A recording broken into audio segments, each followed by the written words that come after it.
ENBA awards में UP तक की धूम, बेस्ट इलेक्शन कवरेज और बेस्ट रीजनल वेबसाइट के जीते अवार्ड। आपका बहुत बहुत शुक्रिया।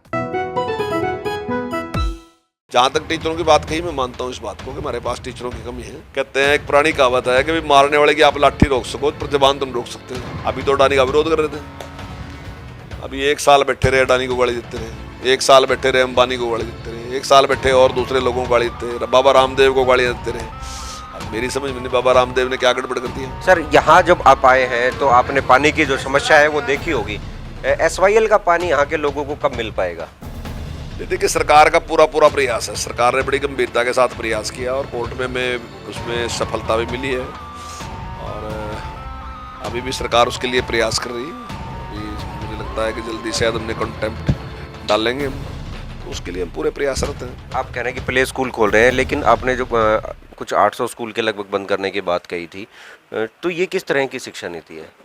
नहीं, देखिए, वो स्कूल बंद करने के स्कूल के खिलाफ नहीं थे हम, लेकिन हमने कहा कि जहाँ 25 से कम बच्चे हैं तो हमने कहा कि उन स्कूल को बंद कर दो क्योंकि 25 से भी कम है। फिर उसमें भी हमने सुधार कर लिया, अब हमने 10 से कम बच्चे जहाँ हैं। अब 10 से भी अगर कहीं कम बच्चे हैं तो स्कूल चलाना फिजिबल नहीं है, तो इसलिए हमने कहा कि उन स्कूलों को बंद कर दो जहाँ 10 से भी कम बच्चे हैं। लेकिन कुछ पंचायतों ने अच्छा प्रयास किया और मैं ये कहूँगा 25 नहीं उन्होंने किया, उन्होंने 25 से भी ज़्यादा कर दिए। उन्होंने इंटरेस्ट लिया, पहले किसी का ध्यान ही नहीं था, जब बंद हुआ तो एकदम उनका ध्यान गया कि वो हमारे गाँव में स्कूल था, हमने कोई ध्यान नहीं दिया इसका। तो गांव के लोग भी बैठे, बातचीत भी की, काफ़ी स्कूल ऐसे हैं जो बंद होने से बच भी गए। सर, आम आदमी पार्टी शिक्षा को लेके बहुत सारे वायदे कर रही है, तो अपनी तरफ से जो आपकी हरियाणा सरकार है, ये क्या उसको किस तरह से देखती है? देखिए, वादे बयानबाजी यही है, करने ने कुछ नहीं है, लेकिन प्रचार है। 500 करोड़ रुपए इसी बात पे खर्च रहे कि हमने कमाल कर दिया, हमने एजुकेशन में ये परिवर्तन कर दिया, हमने हॉस्पिटलों में ये कर दिया। लेकिन अभी आपके सामने जब कोरोना आया तो सारी पोल पट्टी खुल के रख दी और जिस प्रकार के हालात दिल्ली के रहे सबके सामने हैं। मैं दावे के साथ कह सकता हूँ, आप अपने हॉस्पिटल में पता कर लो, आपको यहाँ भी मिलेगा कि दिल्ली का पेशेंट यहाँ दाखिल था। मैं सारे हरियाणा में गारंटी देता हूँ, कहीं जाके आप पता कर लो, मेरे यहाँ भी सैकड़ों पेशेंट जो थे दिल्ली के दाखिल थे। तो अगर इतनी बड़ी व्यवस्था थी उनके पास, क्यों नहीं कर नहीं सके कुछ भी। लेकिन वो झूठ पे झूठ बोलते जा रहे हैं। आप कह रहे हैं कि भाई हम मॉडल स्कूल, संस्कृति स्कूल खोल रहे हैं, उसके अंदर अध्यापकों की जो स्कूल है उनके अंदर ही अध्यापक पूरे नहीं है, तो उन स्कूलों में कैसे पूरे हो पाएंगे? उसमें जो संस्कृति मॉडल स्कूल है उसमें लगभग 3 महीने में सारे स्कूल टीचर हम पूरे कर देंगे। इंटरव्यू चल रहे हैं बच्चों उनके टीचरों के, तो जो टीचर उसमें आना चाहते हैं उनका हम इंटरव्यू ले रहे हैं और उसके बाद उनके टीचरों की वहाँ नियुक्ति कर रहे हैं। आने वाले 3 महीने में लगभग संस्कृत स्कूलों सब में, मॉडल संस्कृत स्कूल जो है सभी टीचर पूरे हो जाएंगे। जहाँ तक टीचरों की बात कही, मैं मानता हूँ इस बात को कि हमारे पास टीचरों की कमी है, तो लेकिन हम जल्दी उस कमी को पूरा कर देंगे। लेकिन ऐसा नहीं है कि जो जिनका आपने उदाहरण दिया उनके पास 24,000 टीचर कम है उनके पास, जब उनके पास तो बहुत ही कम स्कूल हैं। 1100 कुछ स्कूल सारे ही हैं उनके पास, हमारे पास 14,000 स्कूल हैं, 14,000 से ज़्यादा स्कूल है हमारे पास। तो ऐसा नहीं है कि उनका कुछ वो मॉडल ज़्यादा वो है, ऐसा कुछ है नहीं। लेकिन उन्होंने प्रचार बहुत कर रखा। अब जैसे मैंने आपको कहा एम्स में हमारे बच्चे गए, तो ज़रा वो बता देंगे कितने गए। मैंने आपको IIT में गया, वो बता देंगे IIT में कितने गए उनके बच्चे। पिछली बार हमारे 3.5 लाख स्टूडेंट बढ़े, वो बता देंगे कितने बढ़े। तो हर फील्ड में हरियाणा सरकार जो है अच्छा काम कर रही है। सर, कांग्रेस में सत्ता परिवर्तन हो रहा है, प्रदेश अध्यक्ष बना दिया गया है दूसरा, राजनीतिकरण के रूप से कैसे आप इनको देखते हैं? देखिए, वैसे तो उनकी पार्टी का विषय है, अब मेरा कोई अधिकार तो नहीं बनता कि मैं उस पर कोई टिप्पणी करूँ, लेकिन मुझे लगता है कि शायद उनकी पार्टी ने भी ये मान लिया कि चौधरी भूपेंद्र सिंह हुड्डा जो है सारी सत्ता उसको सौंपी जाए, तभी उनको लगता है। और मैं समझता हूँ कि इसी कारण उन्होंने जो सत्ता इधर थी, जैसे कुमारी शैलजा जी थी, तो उनसे ले के सारा का सारा वो सत्ता उनको दी, क्योंकि कुमारी शैलजा जी बड़ी लीडर थी। तो 2 बड़े लीडर एक साथ बड़े रहेंगे, तो इसलिए उन्होंने कहा कि भाई ये होना चाहिए। और अब उन्होंने अध्यक्ष बदल दिया, जैसा दिख भी रहा है चारों तरफ, हमने भी दिख रहा है कि भूपेंद्र सिंह हुड्डा जी के आदमी हैं। उन्होंने कहा भी है कि हुड्डा साहब जैसे कहेंगे मैं करूँगा।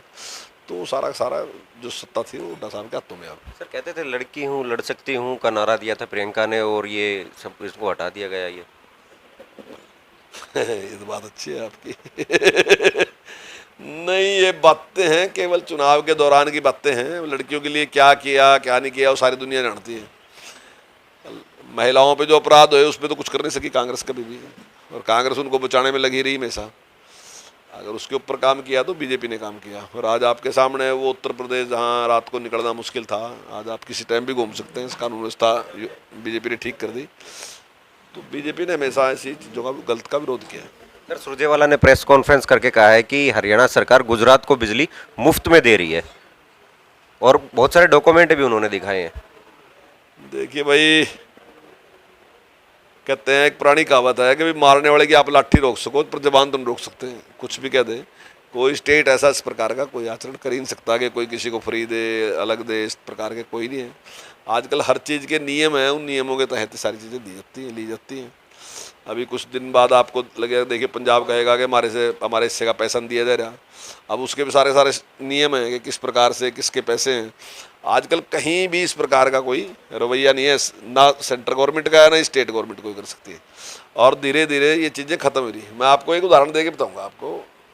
अभी यहाँ एक मेडिकल साइड में ना एक एडमिशन था, और वो एक विशेषाधिकार था कि केंद्र में जो स्वास्थ्य मंत्री है वो सिंगल एक एडमिशन था, रोहतक में करा सकता था। तो मेरे पास एक एडमिशन वाला व्यक्ति आया, उसने कहा जी ऐसा ऐसा राइट है और आप करा दो। तो मैंने मुख्यमंत्री जी को कहा, तो मुख्यमंत्री ने कहा कि विशेष राइट है क्यों इसके पास, पहले तो इसका देखूंगा, और वो पहले खत्म करवाया एडमिशन, तो क्या करना था। तो आज कोई इस प्रकार की सरकार नहीं है कि कोई नियमों को एक दत्ता दिखाया के कुछ परिवर्तन कर दे या बदलाव कर दे, इसमें कोई संभव ही नहीं है आज करना। सर यहाँ से महेंद्रगढ़ डिस्ट्रिक्ट से ही बिजली है जो गुजरात को गई है।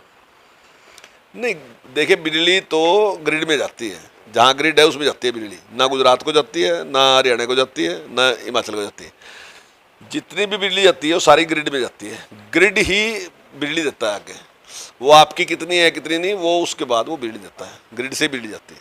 सर हुड्डा ने कहा था कि हमने एक पॉलिसी बनाई थी जो अडानी ग्रुप है वो हरियाणा को कम दाम पे बिजली देगा, लेकिन बीजेपी सरकार है वो ले नहीं पा रही बिजली।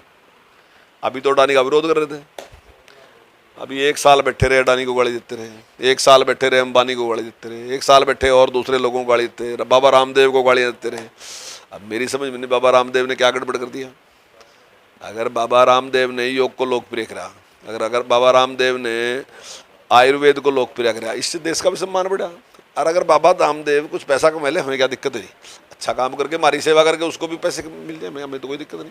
अगर अडानी अच्छा काम करे, मान लो बिजली है, जिस रेट में बिजली हमें पड़ रही है, अगर अडानी में सस्ती देता है, हमें क्या दिक्कत है अडानी से लेने में।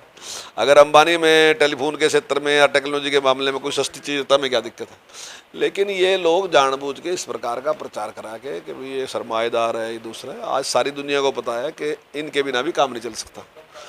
अब सरमाए की भी ज़रूरत है और लेबर की भी ज़रूरत है, दोनों चीज़ें साथ चलेंगी। किसान भी डिपेंड है इंडस्ट्री के ऊपर, और इंडस्ट्री डिपेंड है किसान के ऊपर, और मजदूर डिपेंड है इन दोनों के ऊपर।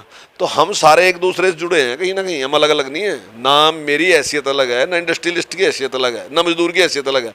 हम सारे एक दूसरे से जुड़े हैं, और हमारी संपन्नता तब है जब हम तीनों मिलकर काम करेंगे। तो मैं भी संपन्न हो जाऊँगा, इंडस्ट्रियलिस्ट भी संपन्न होगा और मजदूर भी संपन्न होगा। तो हम जुड़े हैं, लेकिन ये इस चीज़ को बांट के लोगों को भड़काने का काम करते हैं कि भाई ये अंबानी के हैं, ये फलाने के हैं, टिकटे। तो इनके टाइम में जो हालात देश के रहे वो सबके सामने हैं।